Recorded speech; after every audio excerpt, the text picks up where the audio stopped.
이번에 아내에게 두 번째 유방암이 발병하여 투병하는 중에 이것저것 복잡한 것도 많고 그때그때 결정해야 할 것도 많아서 배우자의 역할이 굉장히 중요함을 깨달았습니다.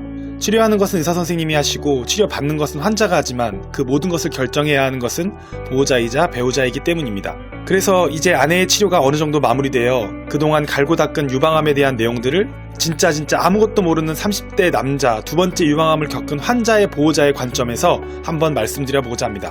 전문적인 지식이 아닌 배우자의 마음에서 짧고 간단 명료하게 말씀드려 보겠습니다. 우선 저희 아내는 6년 전 첫 번째 유방암을 겪었습니다. 그때는 영기, 상피내암으로 암이 겉돌고 있는 상태로 속으로 침투하지 못했기에 항암은 필요가 없고 간단하게 부분만 도려내는 방법으로 수술을 진행했고 전체 절제가 아닌 부분만 절제했기에 암덩어리 주변의 예방적 차원에서 방사선 치료를 병행하였습니다. 여기서 궁금한 건 영기? 그럼 1, 2, 3, 4기는 뭐야? 보통 침투 안 했으면 영기, 크기에 따라 2, 3기, 전이가 되면 4기로 부르고 있었습니다. 복지 선진국 대한민국에선 암에 대해서는 5년 동안 5%의 비용만 부담되기 때문에 5년 동안 빡시게 정기검진들을 저렴한 비용으로 받았습니다. 일단 암이 발병하면 정기검진 주기가 굉장히 짧아집니다.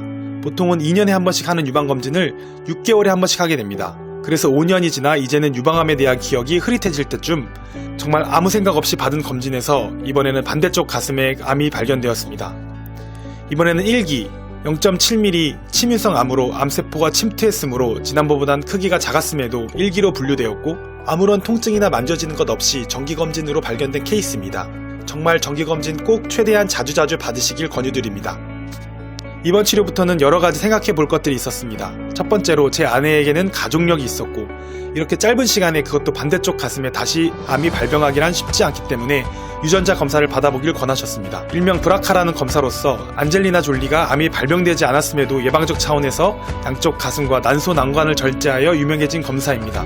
두 번째로는 암의 타입을 검사하는 것이었습니다. 영기가 아닌 1기였기 때문에 항암적 치료를 반드시 병행해야 하므로 암의 타입을 제대로 알아야 했습니다. 세 번째는 성형에 대한 문제였습니다. 만약 지난번과 다르게 전체적으로 절제를 해야 된다면 그대로 놓아둘 것인가 아니면 보형물이나 자기살로 가슴 복원 수술을 할 것인가 바로 할 것인가 수술하고 나중에 할 것인가 하는 부분들이었습니다. 우선 저희 케이스대로 말씀드리자면 저희는 브라카 검사 양성이 나왔고 암 타입은 3중 음성이 나왔으며 전절제 수술과 보형물을 이용한 복원 수술을 동시에 진행하였습니다. 보통 양성이면 안 좋은 거, 음성이면 좋은 거라고 알고들 계신데 일단 브라카 양성은 아주 안 좋은 것으로 브라카라는 암이 잘 안 걸리게 해주는 놈이 변신을 해서 그 역할을 제대로 못하게 되므로 암이 아주 잘 걸리는 몸이 되었다는 것이었습니다. 수술 후 의사 선생님께서는 암 발병 퍼센테이지가 88% 정도까지 나왔다고 말씀해 주셨습니다. 이럴 때는 차후 유방암 재발을 예방을 위해 가슴을 모두 전절제하고 난소암 예방을 위해 난소 난관도 절제하게 됩니다. 두 번째로 3중 음성은 세 가지가 모두 음성이라는 건데 그럼 좋은 거 아니냐들 하시는데 저희도 그런 줄 알았습니다. 암을 치료하는 방법 중에 암만 집중적으로 죽일 수 있는 표적 치료 방법들이 있는데 그 세 가지가 다 없으므로 암세포뿐만 아니라 기존 세포들도 죽일 수밖에 없는 항암 치료만 할 수 있는 상태가 3중 음성 상태입니다. 전절제를 해야 했던 저희들은 세 번째로 성형수술에 대해 고민해야 했습니다. 왠지 좋아 보이는 자기 살로 넣는 것은 양쪽 다 해야 하는 것이기에 살이 부족하기도 하였고 수술 시간도 매우 길고 어려운 수술이기에 많이들 보형물로 하신다 하였고 브라카 양성으로 인한 예방적 수술이기 때문에 실비가 모두 지원되는 상태였으므로 저희는 보형물 삽입으로 진행하였습니다. 성형외과 선생님과의 상담을 통해 가능한 한 최대한 크게 한 것은 안 비밀이고요. 그렇게 2주간의 수술과 입원 기간을 잘 마치고 건강하게 태어나여 이제는 항암을 남겨두고 있습니다. 여기서 질문! 아니 가슴을 몽땅 다 절제했는데 왜 항암을 해야 하지? 네, 저도 그게 궁금해서 안 하면 안 되냐고 물어보았습니다. 항암 힘든 걸 다들 아시죠?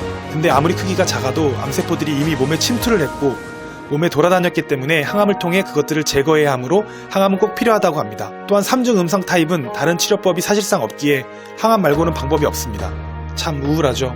하지만 그나마 좋은 점은 3중 음성 타입은 항암에 아주 좋은 효과를 보인다고 합니다. 물론 기존 세포도 죽이기에 머리도 빠지고 여러가지 후유증이 남을 수 있긴 하지만 다시 암으로 고생하지 않으려면 죽기 살기로 견뎌야 합니다.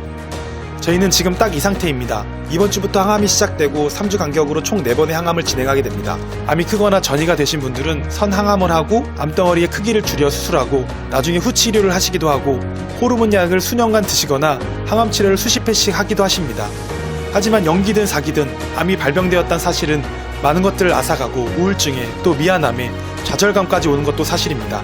하지만 걱정과 근심, 불안과 좌절 등은 단 1%도 도움이 되는 것이 없기에 모든 환우분들의 치료 가운데 기쁨과 행복과 견디고 완치될 수 있다는 믿음과 소망만이 가득하시길 기원합니다.